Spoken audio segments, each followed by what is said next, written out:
Anong mensahe ang kailangan marinig ng mga Libra mula 2025 to 2028? Pwedeng nangyayari na to o mangyayari pa lang. Kung di man para sa inyo itong magiging reading, baka para sa someone na malapit sa inyo o sa someone na kakilala nyo mismo.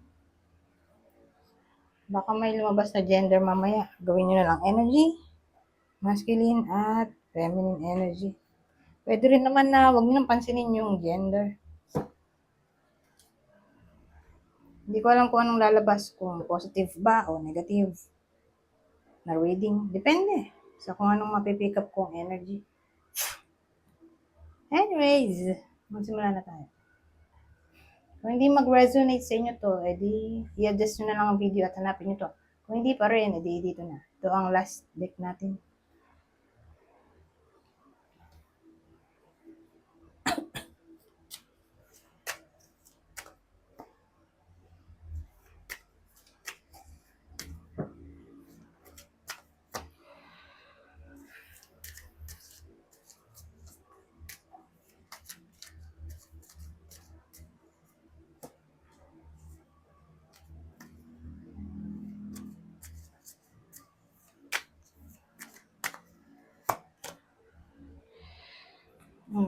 So, sa case na to, may masculine tayo dito, energy. Kung dito lalaking tao ay masculine energy.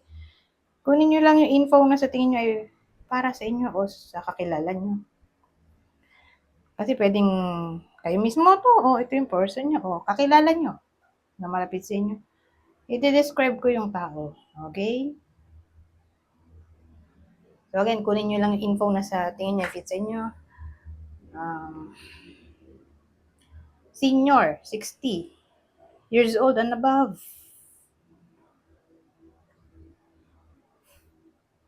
Mayaman. Kung di mayaman, may stable job. Sabihin natin permanent. Business owner. Malaki pension.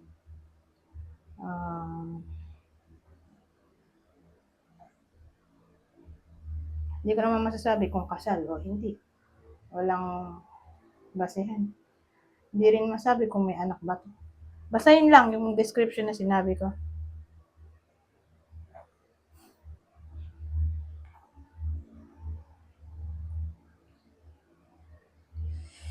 Well, iniisip ko kung hiwalay na siya sa asawa niya. Kasi kung hiwalay na siya sa asawa niya, edi magmo-move on na siya. Yun yung enlightenment niya dito. Ngayon, kung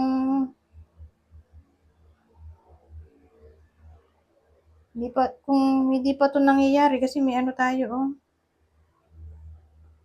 Ten of Pentacles, bumaliktad pa, Baka maghiwalay sila ng asawa niya. Tapos mag-move on na lang siya, ganun. Hindi niya nakahabol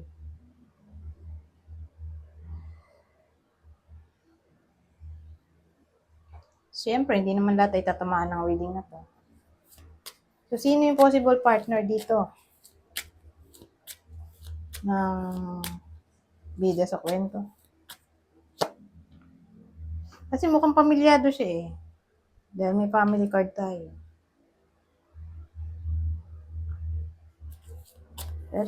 So, ito yung possible partner ng tatamaan ng reading na to. Partner ng Libra.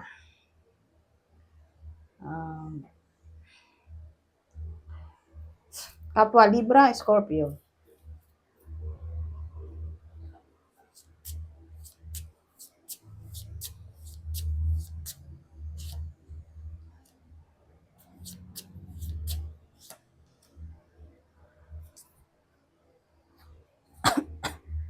Ano to?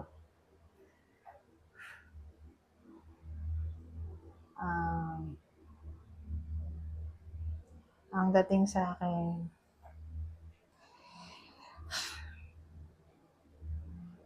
may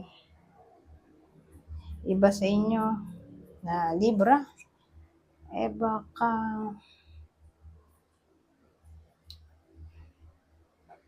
may maalala sila. Hindi nila makalimutan. Kaya naalala nila. Kumbaga, nahirap kalimutan yung nangyari sa past. So, yun, alam ko kung ano yun. Something na para bang kakaiba. Kaya lang kung titingnan nga itong picture, ang weird din, di ba? Kasi may lalaki tayo, daming babae. So, ano kaya yun? Kasi yung lalaki dito, admirer niya itong mga to eh. May gusto sa kanya itong mga babae.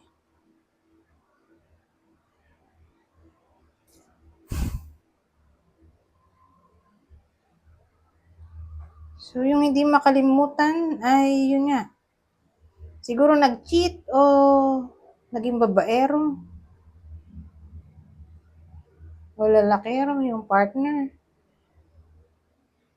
O ito siguro yung dahilan kung bakit naghiwalay yung iba sa inyo. Na hindi nila makakalimutan yung nangyaring ganito, cheating. Kasi marami nga nagkakagusto dun sa lalaki. Oh. Cheating o flirtationship na para bang in-enjoy din kasi nung lalaki itong mga nakakagusto sa kanya. Para bang nagsaya din siya o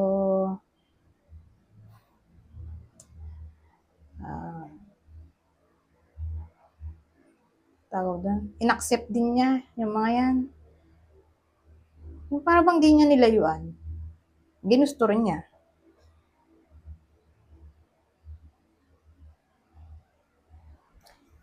So, ganyan.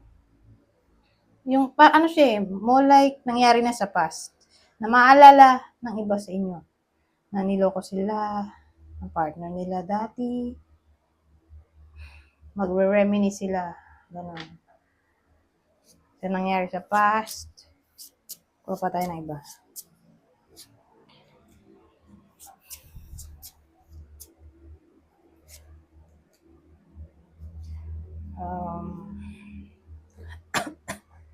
Ano to?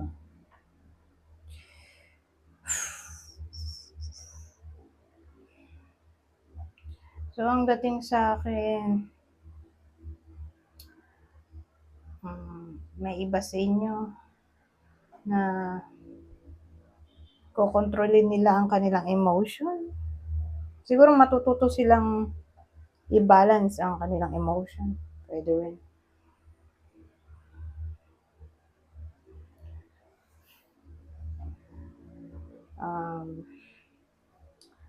Ano pa ba? Ang magiging magaling sila sa pag-handle ng kanilang emotion.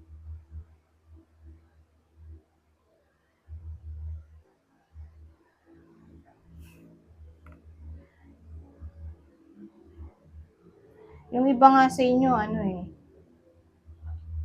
makakahiligan siguro ang topic ng magic, spell, o anything na may kinalaman sa protection. So, sabihin natin makakahiligan ng crystals, gemstones, ano pa bang may magic. O ewan ko, basta bang ano, may kinalaman siya sa magic na may kinalaman sa protection. Mukhang mag-aaral yung iba sa inyo tungkol dito.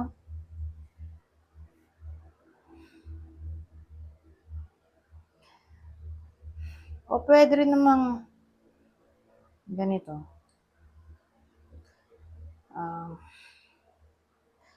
Magiging malakas ang loob ng iba sa inyo. In a way na hindi sila basta-basta susuko. sa kung ano mang problema o sabihin natin kahit nagawan sila ng masama hindi sila bababa sa level na kailangan nila maghiganti. Hindi, hindi gano'n yung iba sa inyo. Magiging matapang kayo, okay? Sa pag-handle ng mga kung ano-anong problema. Anyways, ito ang uli.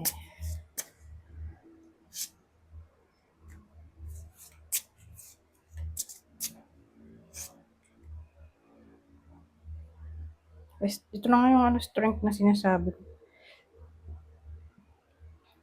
Sa case na to, magiging matapang yung iba sa inyo na ipaglaban ng kanilang freedom or rights o kung ano mang gusto nila. Ganyan. Nasa tingin nila ay tama. Magiging carefree yung iba sa inyo o pahalaga ng sitwasyon na walang connection. Sitwasyon na walang limitasyon. Ganyan. Ayaw nilang magpa-control, matali sa limitasyon, boundaries. So, pahalaga ng marami sa inyo ang freedom nila. Anyways, hanggang dito na lang. Goodbye po na.